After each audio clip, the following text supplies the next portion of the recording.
your host, Josh. Tonight, I have an awesome opportunity to have as a guest, Jess. I'll let her fully introduce herself. So, where are you from and how did you get into disc golf? First off, thanks, Josh, for having me on DSP's podcast. This is amazing. I'm very blessed for the opportunity and look forward to speaking with you. You asked where I'm from. Our family's originally from New York, but we're raised in Michigan. So Metro Detroit area, and currently still reside like an hour and a half or hour, a little over north of Metro Detroit right now in Michigan. That's pretty cool. So, how did Yeah. you ever hear of disc golf and how'd you even get into it? Great question. It's been a while. So when I was younger, we lived right by a course and I kind of dabbled in it. And then actually a lot of people don't necessarily know when I was younger, I was actually in a foster home. And right by the foster home, there was actually a disc golf course. So it's something that really kind of got me through that time, and something that has stuck with me ever since. That's really cool. Do you remember your first ever round? What did it feel like going out there for the first time? Was it nervous, Oh. nerve-wracking, fun? So when I first started playing, yes, I remember everything with it. And it is because when I first started, there was no females that played, right? Like it still is a male predominant sport, but there's such growth in the female aspect of our sport. So it was nerve wracking because you're playing. There wasn't as many people into the sport then, so like you were kind of just like you and a couple people that you would bring. But to see the growth now, it's quite different. But yeah, it was nervous. It was the unknown, and then all of a sudden you're hooked, and it's all you do. Yeah. Yeah, I know how that is. Like my first time playing, I was terrible at it, and that's what got me hooked. Yeah. As I was absolutely terrible. Like I couldn't throw beyond 50 feet, and that's what got me hooked. No, and like I don't know when you start. What year did you start? Oh, about 3 years ago. So Okay. just after COVID. Okay, so like what's good about this period is there's so much like YouTube and all of these different things that people can learn from. There Hmm. wasn't any of that when I started. So you're talking like 10, 15 years of bad form I was trying to like undo. So everything is just hyzering out, right? You're just always throwing drivers, which is like not what you're supposed to do necessarily when first starting. So it is so it's kind of cool now because I started doing kids clinics, to be able to like kind of teach them what I wish I would have known when I first started. Yeah, that's really cool. Yeah, I thought so too.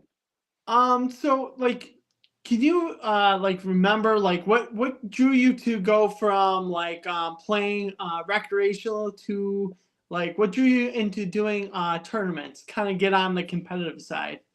Ooh, I am very competitive by nature. So I do have sports backgrounds. I swam almost my Oh, entire wow. life. And which is still a team yet individual, right? Can be Yep. both. I played soccer. And so all the way up and through college, I was still competing. College went a different route. I went to Ferris State University, which didn't have a swim team. However, when I went there is when they actually started their disc golf there, Leonard. So it was Oh, really cool to be a part of that. However, I just missed graduation when they started collegiates, which I wish I would have been a little later on, right?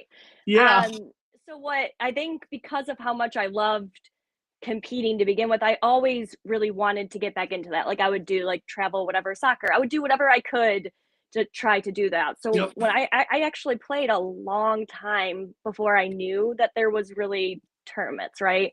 Someone that Mhm. was a big part of my life before kind of introduced me to the tournaments, and then one of the legends over here for Motor City Chain Gang, John Minicucci, saw me playing and was like, you really need to try to get into this. So it really wasn't until 2014 that I played my first tournament. Since 2014, I have not gone very long without playing a tournament.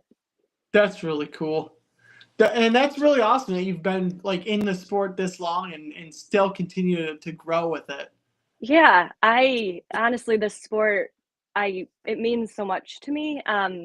Obviously it got me through a lot in my life, and I know it really does help people in that way, right? It's big advocate of mental health, and it's something that you can do alone. It's something that you can do with loved ones. I mean, it's how I met my husband. Me and my husband got married on a disc golf course right at Addison That's Oaks. really cool. So I think it's always going to be like my dog and I, when we first played, I played a lot of solo rounds, right? I love it. If anyone has not done it, I highly recommend it. You just get in like a zen. And her name was Maya, and Maya and I played like, oh, she played over 150 courses. Like Oh it's such wow. a beautiful sport to do. I highly recommend it. I always bring it up to anyone and everywhere I go. Yeah. Yeah, for me with solo rounds, I laugh at myself because like when I go out there, like during the winter times when I get the most solo rounds in, because it's hard to find people to go out in the snow. And it's kind of funny because I'll laugh at myself at the end of the round. I'm like, man, people probably think I'm crazy because here I am talking to myself, telling me what I did wrong on this shot, like a goofball. I'm like, oh my gosh. I love it. I played actually 10 years, about maybe a little more, of whatever weather, whatever winter weather. And it actually wasn't until I got injured a couple years ago, and then I tried to play again in the winter and I got re-injured, Ooh, that I'm still not technically cleared to play. It's the ice that you get with the snow, right? Like yeah, even standstills, the ice is, when your foot goes out, it's just brutal. And so I do miss it because it's beautiful out there when you see it. I obviously would prefer no snow, but yeah. I like that you play snow golf. Yeah. I just get that itch where like I used to put a lot of like stress on myself to play during the winter to keep getting better. And now like I'm to the point now where like in the winter there's no point of working on your form or nothing because No, it's not gonna work. So I'm like this winter the whole goal is just stay loose. That's it. Just stay loose and stay in the throwing routine. That's it. honestly, winter I really think messed up my game more than it didn't. So I think if I was to suggest anyone that wants to play winter golf, it's honestly work on standstills. The winter golf aspect of things is how I got really good at my forehand approaches. Just Yes. standstill forehand approaches. That was it. But it's more of just getting out, getting the reps in. But yeah, I don't know if it's necessarily a good advocate to try to work on your form Yeah, in it's the the worst snow. time. Yeah. Yeah, like what I've also been noticing is like when you go to throw off the tee, obviously you can't throw like your normal shot or nothing. So you end up in these weird spots where you normally never end up. And it's like a good chance to learn how to scramble out of these situations, get yourself into still a scoring spot. I absolutely agree. Yeah. You, and you get to try, sometimes for me, I do adjust my bag. One, because the one piece of advice I do not take of my own is to switch your discs out and to like not kind of fall in love with your discs. I am really, really bad at that. Oh, I'm I the worst. get, yeah, I get like attached where I'll cry if I lose one.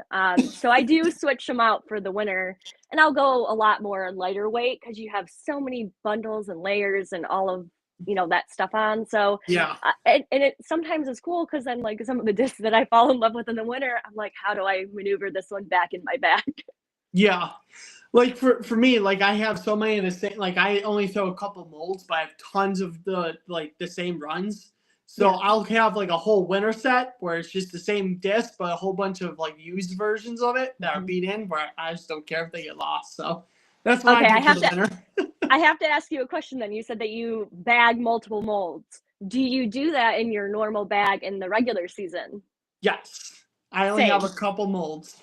I like my forehand is only a felon, a general, or a grace, and my backhand is only a Saint Pro, an explorer, and then a Northman. That's it. Nice. I bag a lot of discs. A lot of discs. More than I should. But I do bag like a lot of the same molds. Like I bag 4 waves, sometimes 5. Which is by far my favorite disc ever made. So I have like a variety of that. But I do agree that it takes a lot for a disc to make my bag. a new disc. Ooh, okay. They have to Is go there through like a period of a transition and a audition, I guess you can say. do you do that like lots of field work with them, or do you do that more so just practice rounds? Oh, great question. No, I do a lot of field work. I am a big advocate of field work, especially Yes. getting to know the disc. I don't really believe that my opinion, I should preface, Yeah. to do work on the course. I think on the course, it should be when your brain is like ready, go, right? Yep. But I also believe in casual rounds where you're just throwing to throw and just kind of enjoy being out there.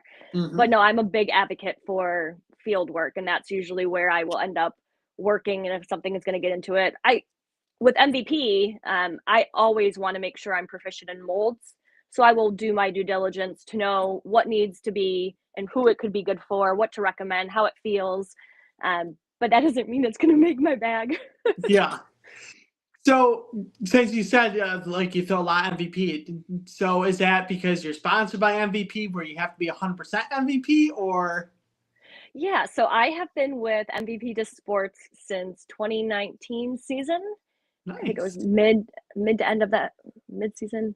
It's been a long time, and before that, I was mixed bag. And after winning 2016 Bowling Green, I was offered a sponsorship from a different company. And to be respectful, I will not mention that company's name, but I have to believe in what I throw. I have to love what I throw. And that company and the disc, it just really wasn't for me. Hmm. So I took my time, and so being from the generation of when I started, it was a lot of CE plastic. So Eagles were my go-tos. I have more Eagles than I have of any other disc. And it took a lot for me to not want that in my bag. So at first, when I saw the overmold, when I saw the MVP, it was like different, right? It wasn't CE, but their respect and how they inquired was very respectful. They Hmm. pursued me for a good period of time, which I was happy with. They're very family oriented, a very tight knit. But when I found the science, because I'm a science nerd, so when I found the science out behind like the gyro technology and like the whole process, I was like, okay, I like this. Maybe I can, because they brought their molds in house now, right? So it's a totally Yeah. different feel to them than way back when, and I like it better now.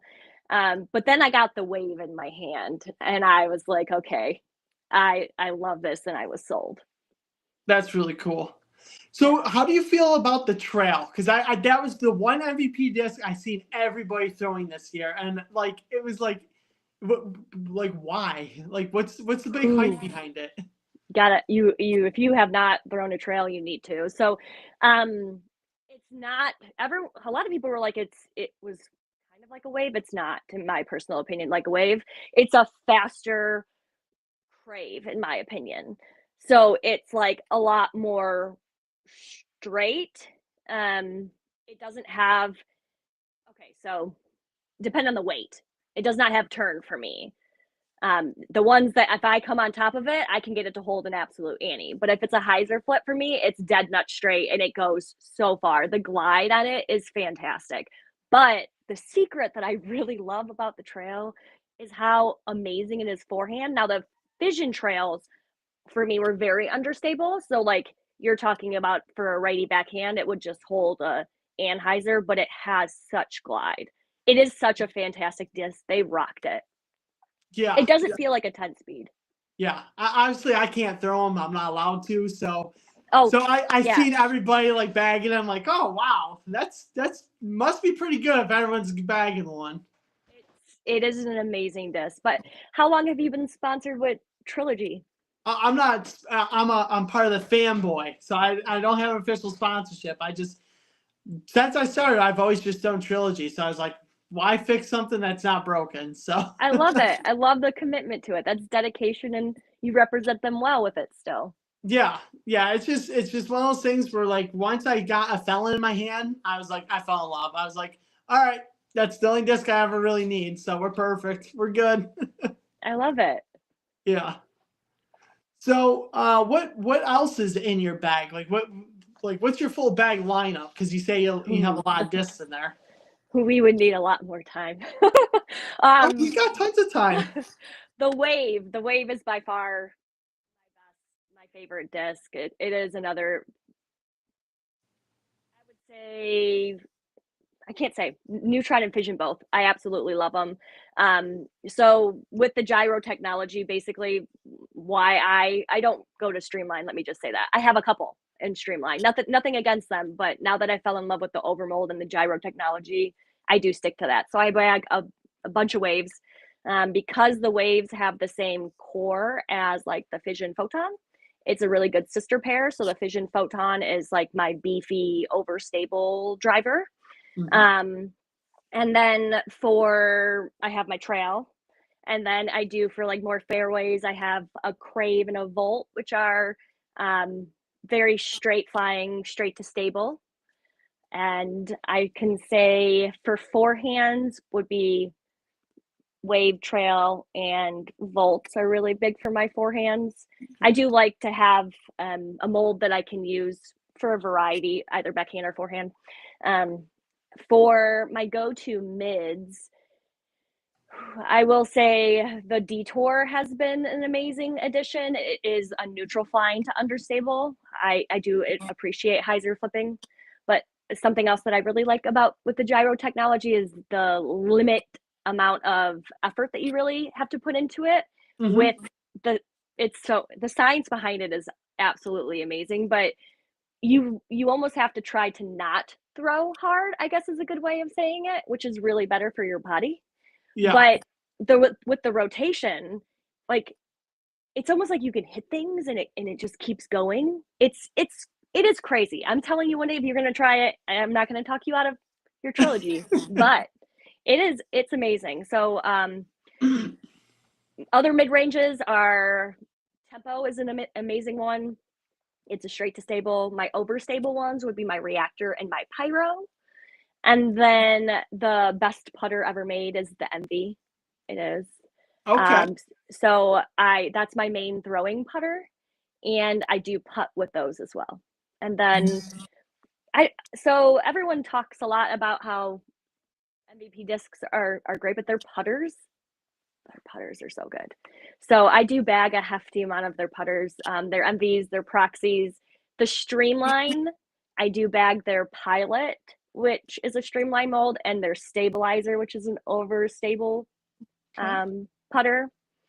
And then I'm trying to think what other ones are the new bokeh I think it's going to make the bag. It is like a true 7-speed, which I do appreciate with my arm speed.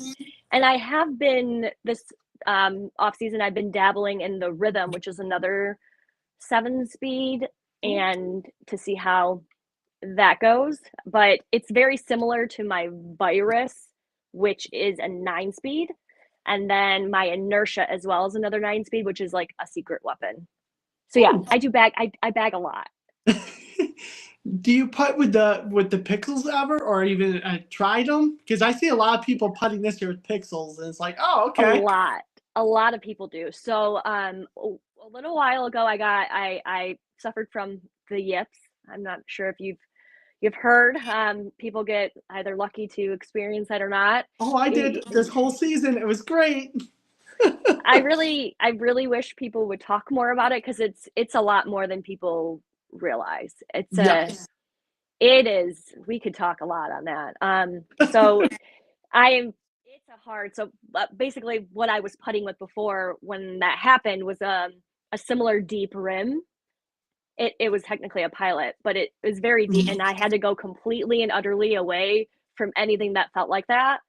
And so I have not. I won't dabble really in putters that remind me of that to try to not trigger to go backwards. Yeah. However, it is an amazing putter. One of my really good friends, Alicia, she started actually one of her main throwing putters now, and then obviously like so like there's so many that putt with it. You're correct. Yeah. Yeah. For me, because I had the yips this year. Like it was bad. Like I had to change my whole putting form. I went from putting with hopes to completely switching over to a maiden. And it Yeah. got yeah, and it changed everything. Is before I was trying to be a push putter, and it turns out like I have a much easier time with just spin putting.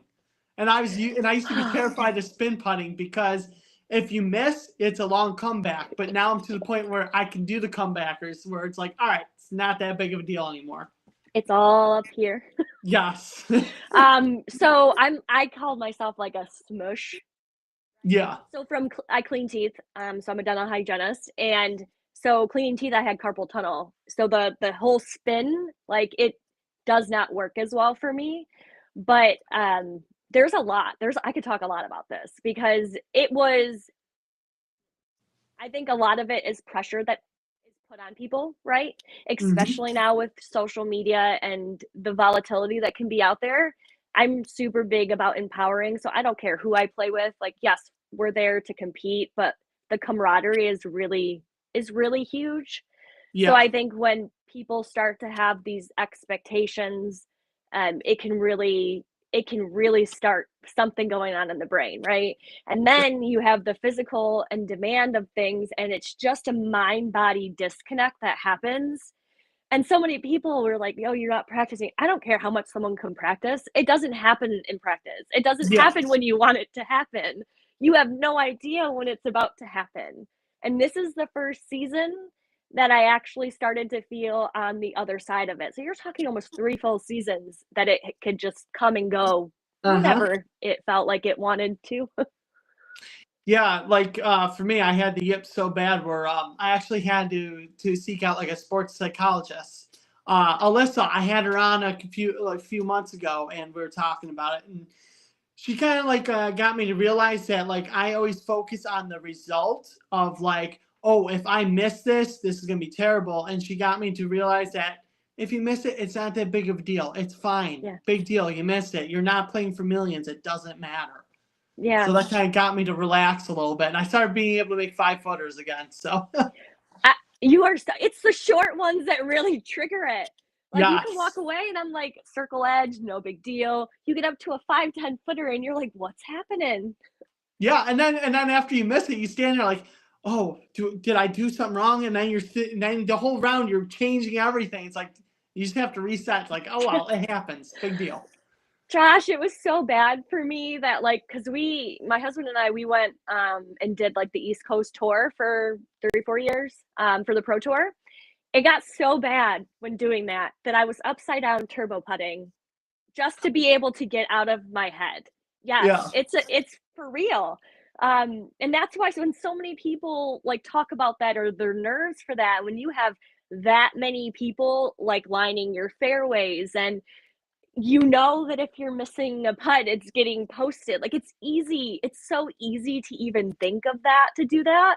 But when you narrow it down just for the love of your game, the game, and what you're doing and that you physically are able to play, like because when you're hurt, you get that, oh my gosh, am I not gonna be able to play again, right? And Yeah. so it's just reeling the mind back into it. Yeah. So you said that you used to do the East Coast tour. So what was it like being out, like playing with the tour? And then, like, what was your favorite course that you Oh, got to play? you have great questions. I loved it. I did. It was one of the best experiences that I'm very blessed to. It's very different now because you don't really get to select like that. And Mhm. unfortunately, what made us stop with the East Coast swing is that turned into playoffs. So the biggest thing is, especially since COVID, like the travel cost is a Yeah. lot different, right? But what was very hard is like I was working 50, 60-hour weeks. We would get in our van, we would drive, we wouldn't have any practice, we would play. And then when we were on the road, and going from um like event to event to event, it was still 50, 60-hour weeks where I was still Mhm. working up until like right before tee off. And I think that was something else that caused some of those yips because it it's more than you realize that you can handle, right? Mhm. Because your brain doesn't really get a break. So I would never take that back, but it was a lot different than it is obviously now. So Yeah. it was amazing. The courses I fell in love with because it's such a different level. And that's what I love. I love a course that can give me like a good butt kicking, right? Yes. I am I'm the not same like a way. pitch and putt course type, and my rating suffers for this, but like it makes me happy. It makes me genuinely happy when I'm like, how can I depict this hole? I like placement holes. I like ones that you have to have strategic shots to do. And that's a lot of the times back then, it was a lot of the woods golf. It was great. So, favorite one, MVP Open is just you hole 18 probably gave me the yips. Like that green is just a crazy green, but that course, Maple Hill, is just so good. I don't know. I loved Jonesboro.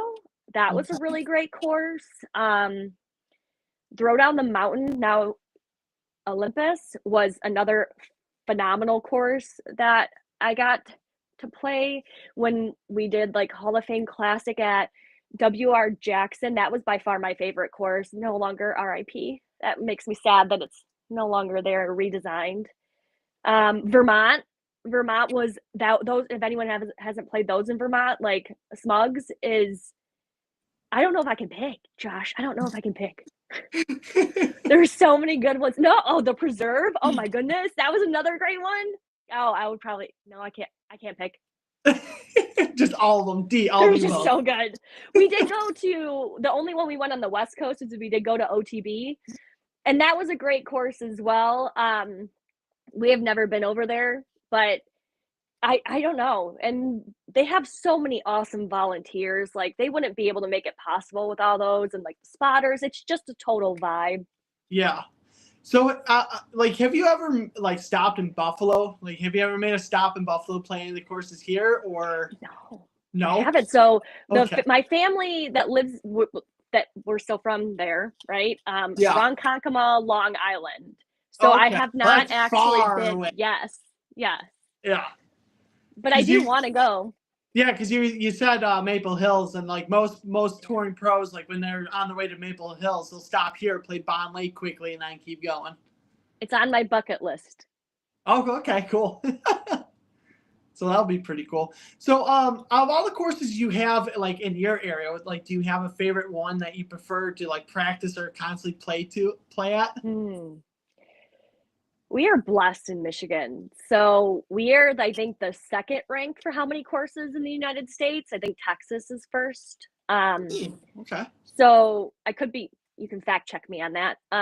Not positive, but we have courses everywhere. However, my favorite was a private course here, the Hunts Hideaway, which unfortunately is no longer there. Oh, I mean, I could live at that course. It was amazing. There's a course up north in Michigan called Whiskey Creek. That okay. is a really good course. I love elevation change. But my current favorite that I love to strategically play is Bald Mountain. It's a very, very woodsy course. It can add some strokes or you can execute your shots. For a private course, it would be Sage Creek, which is very, very well put for their land. It's a close couple of ours, Becca and Sean, who did an amazing job with theirs. But it's shorter, very fun. It's a very fun course. But those are the two that I would have to say are Addison Oaks is where we got married. So obviously that is a close course to my heart. But we're blessed. We are super, like we have toboggan here that you see on tour for D-Glow. Yes. That is not technically in, like Bald Mountain is closed in the winter, but yeah, we have so many good courses, and now Worlds is coming here for 2025 for Pro Worlds, so that's cool. Yeah. So, when the pro tour like comes in your area, do you sign up to play the FPO field, or do you just kind of like stay away from Oh no, competing? I will always, the minute that I can get into those and still can, I will always. I do plan to play the PDGA Pro Worlds when CCR was here or Q Series or things like that. I do sign up for those and I will play with them. The only issue with, and it's a little sad, but they don't have enough spots Oh wow. for. So when D-Glow comes here, not everyone can. So some of Yeah. the locals kind of don't get in. So I just got to work on my rating and get a bit better with that and work up to doing it. But absolutely, I will sign up when I can. That's really cool. I didn't know that FPO field grew that much where Oh, it's hard to get huge. in. That's awesome. That is huge to I know. love it. It's so, and what's cool about Michigan too is we have a women's series, which is tournaments, a whole series. Ashley Jersky and I think Nicole Toll is I'm sorry if I mispronounced that. Now run it together, and it's loves it. They focus solely on growing the sport, so it's all women tournaments at good courses for females. Elijah Wykes actually started several years ago. Fun fact, he's actually the person who married us. So he started an all women's match play. We were the first one in the United States. And now I think it's grown, but now we're the largest one. So it's all women's, 2 days. We have massive amount of teams, and we do a match play too. So Michigan does a really good showing to do all that they can to grow the sport for women's disc golf. That is so cool. Now, Like I didn't know like you guys were that involved with oh, growing yeah. the FPO field. That is huge. Yeah, so Elijah started it, I think it's 5 years ago now that it started for the match play, and then Timmy Redmond is who kind of runs it and took it over and ran it, and now it's up north at the Falcon course. It was at Hunt's Hideaway before. But yeah, it's absolutely huge. That's an invite only type of match play because you can only fit so many women on the course, but that's a good problem to have, right? Yes. But the women's series is for anyone. You don't have to be from Michigan, so anyone can come up and sign up for those tournaments too, and it's awesome. So for like the women around this area, like how do you encourage more women to get out to disc golf? Like what would you tell them if they're kind of like, I don't know if I should do a tournament or not, or like what would you tell Yeah. them? Well, honestly, the disc golf scene is really good to try to see if there's any tournaments or leagues.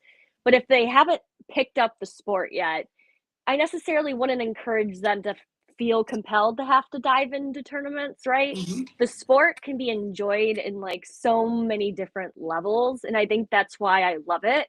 All Mm-hmm. ages, you can play it by yourself. It can be very cheap. It can be pretty expensive if you Yes, make very it. expensive. But like you don't need it to be like that, right? So Yeah, I just encourage them to venture out and just fall in love with the art of playing. yeah, yeah. And then if the tournaments come, If they need to, they're more than welcome to come to Michigan. There's plenty of showings for Michigan just to like for women just to try to feel comfortable in it. And if they don't have, I know a lot of people, and I do believe the Northeast Michigan girls have a huge showing as well. Because up by Maple Hill, there's a lot of those girls that I know that have their women's groups, and I think it's just good camaraderie for them to try to start there. Yeah. Yeah, last year, Nicole, who is one of the owners of Spartan Disc, they run the Spartan Disc Open, and they had a huge like women's turnout for that tournament, and I was so impressed. I was like, It's this is so awesome good. seeing it. So good. It's so good. It's amazing. I love to see that because, like I said, when I first started, there was none. Like I was playing AM, technically AM. You were just playing with guys, right? And Yeah, then maybe I would be lucky if I had one or two other people. And now it's like if we have six people, it's a small field. yeah. So I was just thinking about this now because I was just like, because your logo. So I was just like, so the MVP boxes that everyone, the Gyropalooza, is it called? Yes. So what like I'm a trilogy guy, so I really don't know, and I'm kind of still Yeah. like only 3 years in. So what actually is the hype behind this, and what makes it so like where people are literally lining up outside of out of stores to get their box? I love it. So they're very limited edition ones that can get put into these mystery boxes. So I have heard other companies have the mystery boxes, right? Gyropalooza was back, basically like a big festival, I guess is a good thing that you can call it. And it used to be in person, and then COVID happened, and then that happened. So there was very special edition, special artwork that they do for it. And our artists for MVP are so good. All the artists are amazing humans, but their artwork are also good. So you're Yeah. having limited artwork, special edition discs. This year was like a glow particle, which is actually an out of production disc that came back too for Ooh. it. So, and then you do get a variety of like, you get like 2R2, which are they're like recycle, plastic. Hmm. And then you get the lab second disc, which are a variety of ones, and you can get a lot of good combinations. I got another amazing wrath, and I got a great two actually great waves. So you never know what you're gonna get. I was completely blown away from mine, but this year, what was actually special too for it is something that wasn't released yet for the boost. The Streamline Eagle McMahon boost were in the brick and mortar boxes. So that Ooh. was pretty cool. Great Lakes, if I don't even know if they still have them right now, but Great Lakes is my manufacturer sponsor, who I absolutely, they're amazing, amazing humans. So shout out to Great Lakes as well for that. So I do suggest if not, if they still have them, but they did sell out pretty fast. Yeah. And then there was something like people were posting online about some golden ticket or something. So is it kind of like Charlie and the Chocolate Factory where you get this Yep. golden ticket and you get to go somewhere? Very limited runs were available for it, but on the back of the waves, because it's the 10-year anniversary of the wave. So on the back of the waves, you got a golden ticket that gets you into the next year Gyropalooza, because Gyropalooza is an invite only aspect of things. So it's I think a couple people I saw that were posting it. I'm not sure how many were sent out in those boxes though. Yeah, that's pretty cool. So Yeah.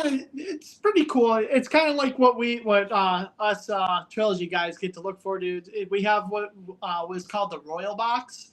So Okay. Latitude 64 releases a box where it's got some new molds in it, prototypes where no one else gets them outside of those boxes, and then limited runs of special plastics Yes. that are only available in those Yep. boxes. So that's pretty cool. Yeah, I absolutely love it. I did an unboxing with it as well, and I get way too excited when I talk about discs. Yeah, I had to break it up because I was like, I just kept going. That's fine. That's what we're all about here, is talking about this. That's why we fit in so well, right? Exactly.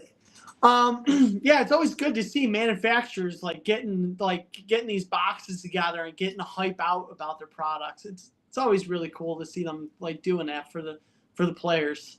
Yeah, I appreciate that. I appreciate honestly how how they just are advocates of not only different discs, but the fan base it's great. Yeah. So, what is like your overall dream or goal with disc golf? Mm. You're killing it with the questions. Um, my overall goal. So that's a great question. I always want to be the best that I personally can be, but I also want to empower as much as I can. Mhm. Um, I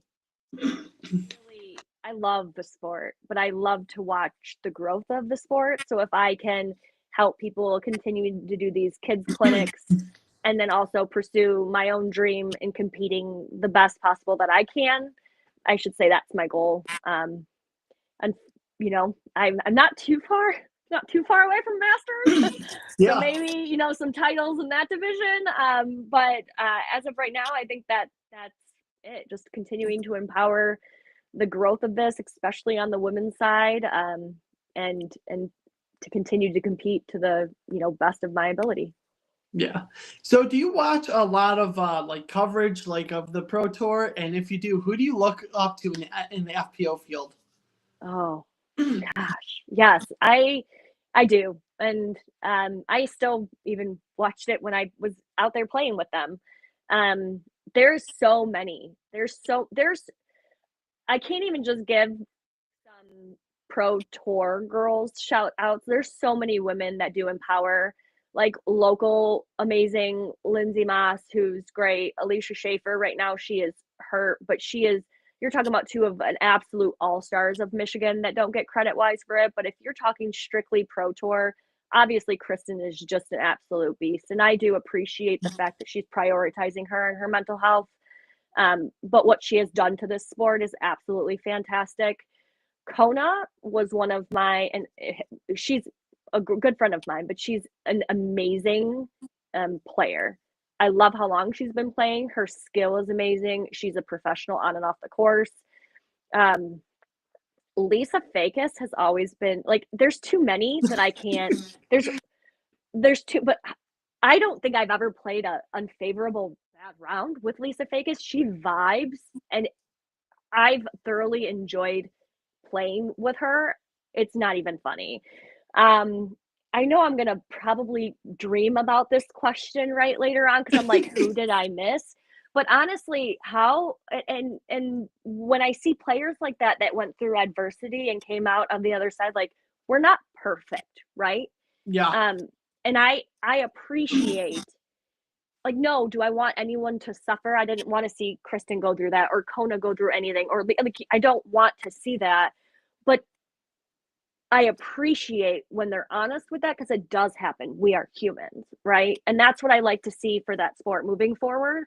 But like, there's so many. I appreciate, honestly, like, I've played with Kat Mersch. I played with Deanne, Carrie, like Rebecca Cox, seeing how far she's grown. There's so many, and what they each do. Sarah Holcomb is just, her forehand is just untouchable. Like, you just can't, like, I Yeah. can't say I look up to any of them specifically, because they make our sport where the growth in what our sport's doing, and they empower other people to play it. Yeah. That's really cool. I like that answer. Like, for me, like, I watch more FPO field than MPO. Like, I'll watch MPO, but not as much as FPO, because FPO Yeah. to me is more relatable, because like, that's about as Yeah. far as I'm throwing. So that's more relatable to I me. love that. I enjoy Thanks for watching. watching us. Yeah. Because in all reality, like, I'm 34 years old. I'm not going to go on pro tour. And the best I can do is local pro around here, which I don't need 500, 600 foot distance to throw. So I'm good with my Yeah. 300 foot. And Yeah, I strive to punt like Silva, and it just doesn't, yeah. it's a talent. It's a talent. But like, when you do it from sun up to sundown, it's a different type of a beast. It's a grind. It is a grind out there. It is, Yeah. so Yeah. I Just love like, that. I love that you are an advocate and you do watch it. It is relatable. I do agree with that.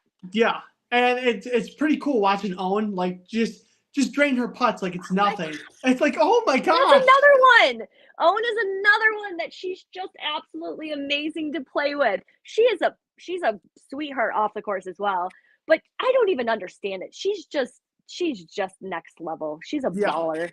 I would love to get a round in with her, because like, her forehand and her attitude, like the way that she says, like, I know my forehand form isn't the best and I don't care and I'm not fixing it. It's the way it is. I'm like, Owen that's is so me. sweet. I'm like, that is so me. Because like, if you watch my forehand, it's the most weirdest thing you'll ever see in your life, but it works. And I'm like, I don't care. I'm not changing it. It works. But I would love to get a round in with her, because I'm a flex forehand player just like she is. Yeah. It would be a blast.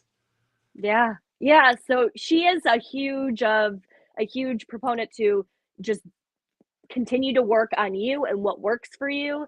Do not focus on if it's right, if it's talking to me.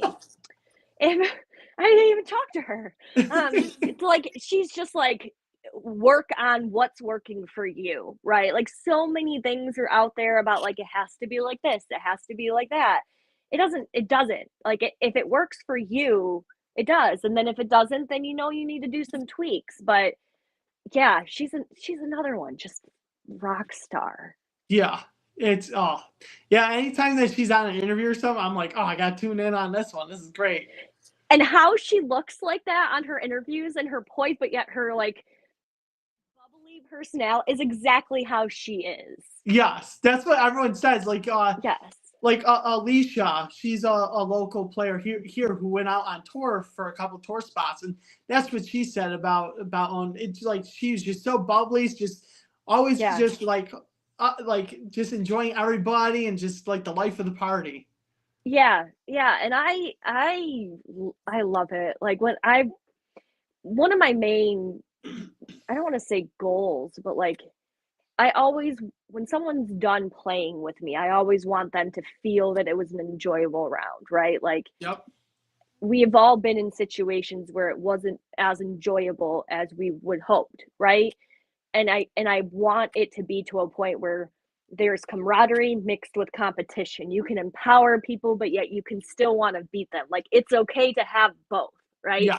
That's why we're here. But we also have to remember, if we didn't have the people that we were competing against, we wouldn't be competing against anyone, right? So, Yeah. like, I love that. I love that Owen wants to buy, but also she's like throwing things your way about like, I'm gonna beat your butt, right? But like, we're gonna do it together. Yeah. Yeah. That's like, yeah, definitely. Like, I'm always just watching her play. It's like, all right, it's perfect. I agree. Very well said. Yeah. Do you have any questions for me as we're wrapping this up? Well, I you've been playing for about 3 years, but I do want to know, like, what made you start this podcast? So I originally started off at the RC Disc Golf podcast with my buddy Jimmy, and we spent a whole year of talking about our rounds and how like we play, and it just got to the point where I got tired of listening to myself talk about my rounds all the time. I was like, you know what? Guarantee no one else wants to hear about me talking about myself. So I was like, I'd rather reach out and listen to other people talk about themselves and give other people an opportunity or even a platform to talk like about their disc golf journey. And I was also thinking like you only hear from people who like win a lot of tournaments or are doing really good. I was like, I'd rather talk to just everybody. Like you don't even need to be winning tournaments. You just gotta be enjoying disc golf, and that's all that you need to be a guest on this show. And if you have a journey, be willing to share it. Like that's the goal of this is get everyone's story and journey just recorded, and then someday they can look back at this and be like, you know what, this is why I do this. This is why this is my journey. That's absolutely amazing, and thanks for giving people the opportunity to share that. Yeah. That is, I love that. I guess the other question is, you said a felon. What's your other favorite discs? I love throwing St. Pros for my backhand because those are easy to throw and they just glide forever. I originally started trying to learn like when I first started back because I'm forehand dominant. So I Okay. recently, like in the last year, I learned how to backhand. I started off trying a river and it would just like be terrible because I have so much like power, like off axis power and Mm-hmm. torque and everything. So the river couldn't handle it, but the St. Pro can. So it always comes back perfectly where I need it. And then I recently discovered the Explorer, a nice 7-speed that's overstable. So I was like, oh, this is pretty cool. And then like my hands are kind of small for like a guy, and my buddies all make fun of me for having small hands because that kind of eliminates the big distance drivers. So I kind of just like picked up a Northman one day, and I was like, oh, hey, this actually fits my hand. It's above a 9-speed. So I was like, oh, Yeah, this is cool. And then I just kind of keep my forehands just basic, just down the felons for the flex shot that I always throw. And then if I need a max distance flex shot, I'll pull out a general. And if I want a hyzer flip a forehand, I'll just grab a Grace. I love it. Do you have any aces? Nope, never aced before. No. It's gonna come. It's gonna come to you now Hopefully. this winter. Yeah, hopefully. I mean, everyone hits them, and then it's like, oh, that looks so cool. I wish I could get that. I played 10 years before I got my first ace. Oh, wow. Yeah, it was crazy. So what disc was it with, and do you remember like which course? So my first two aces were at Firefighters, which is a park course in Michigan. One was with a Squall from DGA, and the other one was with an Eagle from Innova. I think I have like 11 now. But my first forehand ace was last year, and it was with my tempo, my MVP tempo. Nice. So, yeah. Are you forehand dominant or backhand? No, I'm backhand dominant. I did not have a forehand, but I do feel confident in my forehand now. So I do feel confident to say that I use both. I just choose to not use my forehand for majority of the shots because it doesn't make my elbow feel the best long term. Yeah. Yeah, I'm vice versa. Like I will find a way to use a forehand instead of a backhand. I don't feel comfortable looking away from the target. It still doesn't make sense to me. It's just like, Yeah. why do I have to reach back where I can't look at the target? Yeah, Doesn't I make sense understand to me. that. I do. I used to throw actually a lot like thumbers and tomahawks, but when I fractured my collarbone, that was the end of that. So Yeah. I do forehand rollers too. Like those I like. That's pretty cool. Do you flex your forehand or do you hyzer flip? It depends on the shot. I can do both. Oh, okay. Okay, that's pretty cool. Because Yeah. normally when people are backhand dominant, they can only do one shot with the forehand. Yeah, it just depends on the shot and the disc. I do feel for the longest time I was only doing standstills and approaches for forehand, and then it slowly and surely moved up to it. So now I can do if I need a forehand for any shot, I feel comfortable. If I need a backhand for any shot, I feel comfortable. Oh, perfect. Yeah. Nice. So my last question is, where can people find you to follow you on your disc golf journey? I am mostly active on my Instagram, so I would suggest that. So my Instagram tag is my first name and last name, so Jessica Oleskie, and my PDGA 64840. Perfect. Thank you for coming on tonight. It was a pleasure. Absolutely, thank you. I really appreciate it. Honestly, it was an honor. I love to be able to talk with you, and I appreciate you giving me the opportunity. Yeah, anytime. All right, Thanks. have a good night. You too.